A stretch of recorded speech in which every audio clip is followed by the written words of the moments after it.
vamos falar aqui por que nós temos o pior banqueiro central do mundo, tá? Que engodo, hein, galera? Que engodo. Esse papo de autonomia do Banco Central é um enorme de um engodo, tá? Tá aí, tá uma tabela aí com a taxa de juros que está rodando no mundo atualmente. E eu gosto desse tipo de tabela porque aí você tem a taxa básica de juros, que no Brasil a gente chama de taxa Selic, e a gente tem a inflação que está rodando, e depois a gente tem a taxa real de juros, tá? Porque a galera diz assim, Humberto, mas não dá para baixar os juros, porque o Brasil não é a Suíça, porque o Brasil não é os Estados Unidos, nós não podemos comparar a nossa economia com a economia de países desenvolvidos, porque aqui tem que ter um prêmio de risco maior. Claro, eu concordo. Eu acho que isso é uma afirmação fácil de concordar. O ponto é, nós não precisamos ter a maior taxa de juros do mundo entre os países similares ao nosso. Veja, hoje, a única taxa de juros real maior que a do Brasil é a da Rússia, gente. Nós estamos rodando aí com uma taxa de juros de um pouco mais de 5% ao ano, tá? Enquanto que a Rússia está aí com uma taxa de juros de quase 9,5% ao ano. Nós com uma taxa básica de 10,75%, uma inflação de 5,6%, a Rússia com uma taxa básica de 18% e uma inflação de 8,6%. Só que tem um detalhe, né, galera? A Rússia está literalmente em guerra. Sei lá, 2 anos em guerra. As paradas estão explodindo na Rússia. Quer dizer, a gente não consegue ter uma taxa de juros competitiva com o mundo todo. Precisa de um país em guerra, literalmente, para ter uma taxa de juros maior que a nossa. Isso não é razoável. Não é razoável. E outra, um país no ponto que o Brasil está, a taxa de juros começa a ser inócua para segurar a inflação, que vem quase toda ela pela transmissão do câmbio. A gente teve uma moeda que se desvalorizou demais no ano. O ponto alto do real é agora, depois que a taxa de juros caiu nos Estados Unidos e que o Banco Central do Japão subiu a taxa de juros e deu uma bagunçada no mercado do mundo todo, o real, desde então, é a moeda que mais se recuperou. Olha aí. O que mostra que sim, nós temos uma economia que tem condições de não ficar presa a essa camisa de força. Veja, gente, só para comparar aqui com alguns dos países que têm uma economia mais ou menos comparável à nossa, tá? Em termos de desenvolvimento econômico. Colômbia, tá? Com uma inflação e uma taxa de juros que vai dar uma taxa de juros real aí de 6,9%, tá? México 5,6%, Índia 5,1%, Chile 4,6%, quer dizer, não tem cabimento o Brasil tá trabalhando com a taxa de juros que ele está trabalhando. E vejam, tem uma bobagem dizendo por aí que o Campos Neto, nosso sabotador da República, presidente do Banco Central indicado pelo Bolsonaro, que é um militante bolsonarista, que ele é um bom banqueiro central. Né? Eu fico puto com esse tipo de avaliação. Vou falar francamente com vocês. Me incomoda demais, tá, as posições do Galípolo, que é o mais provável substituto do Campos Neto agora endossado pelo Lula. E aí eu quero ver, né? Que enquanto é o Campos Neto, o Lula pode fazer o discurso contrário à diretoria do Banco Central. Quero ver quando for alguém indicado por ele. Né? Vamos ver se não vai sumir esse debate da pauta para que o Galípolo possa dar sequência à política econômica do Campos Neto, como ele vem dizendo que vai dar. Enquanto o Campos Neto está lá, eu não vejo problema nenhum em ele dizer que vai fazer isso. Por quê? Porque se ele não tem maioria na diretoria do banco, se o voto dele vai ser apenas um voto que vai abrir divergência para que ele não consiga impor a sua vontade, é melhor ele não abrir divergência e deixar o mercado mais calmo. Agora, vamos ver como é que vai ser quando ele tiver o poder de influenciar o conjunto da diretoria e definir a política econômica. Confesso que não estou muito otimista. Agora, o que o Campos Neto, né, de Bolsonaro em diante, né, do início do governo Bolsonaro em diante, vem fazendo no Banco Central é pura sabotagem. Eu fiz aqui uma retrospectiva para a gente conseguir entender o tamanho da incompetência, para não dizer falta de vergonha na cara do Campos Neto, porque ele também opera com isso. Vamos lembrar que essa gente toda tem investimento, ganha com especulação, com inside information.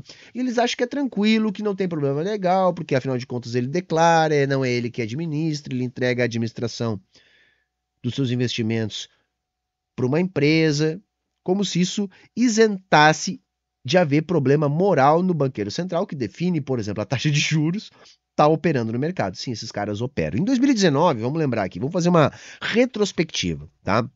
A Selic no Brasil estava 4,5%, com uma inflação rodando a 4,3%. Ou seja, nós estava com juro real em 2019 de 0,2%. Ou seja, nós estava com juro zero no Brasil.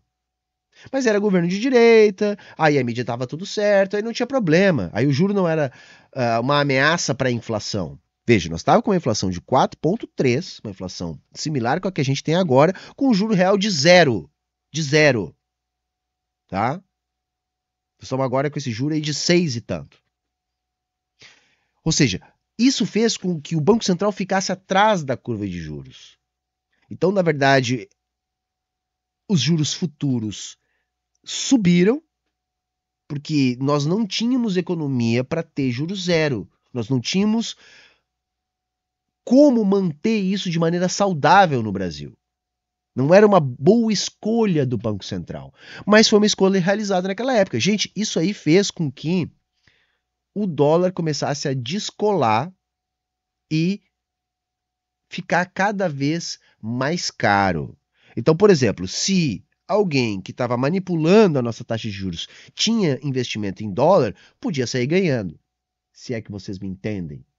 Só que foi ficando pior, porque aí 2020, 2021, a gente achou que era a Suíça, né? Eu acho que o nosso banqueiro central aí achou que era o banqueiro central da Suíça, e meteu uma Selic de 2%.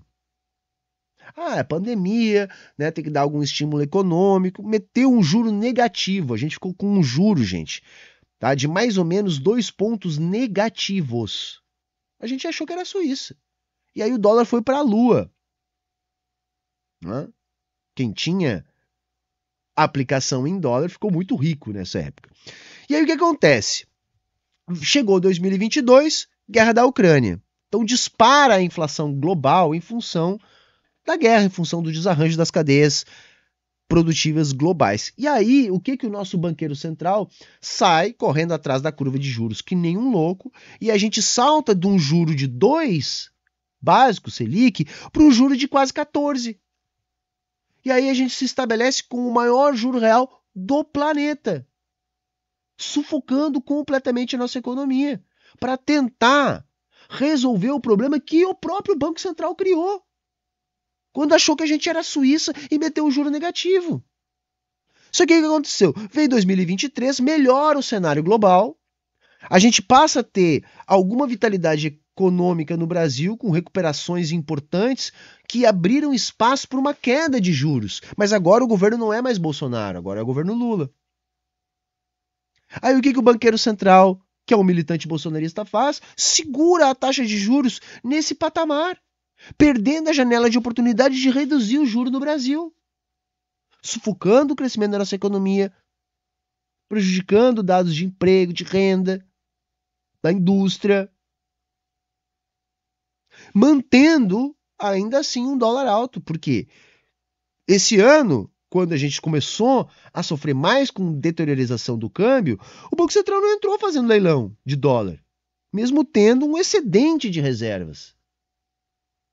Ou seja, literalmente um boicote. Sequer mexeram numa meta de inflação impraticável. Simplesmente para poder continuar utilizando essa camisa de força na nossa macroeconomia. E aí não era momento para o Lula ficar apenas pautando no discurso. Era para ter chamado o conselho, utilizado o voto da Tebet e do Haddad contra o voto do Campos Neto para mexer nessa meta de inflação. Agora vai ficar difícil, tá? Agora a gente tem uma inflação que já pressiona, piorou o quadro para que a gente reduza a taxa de juros. Ainda dá, viu? Ainda seria o mais correto a fazer.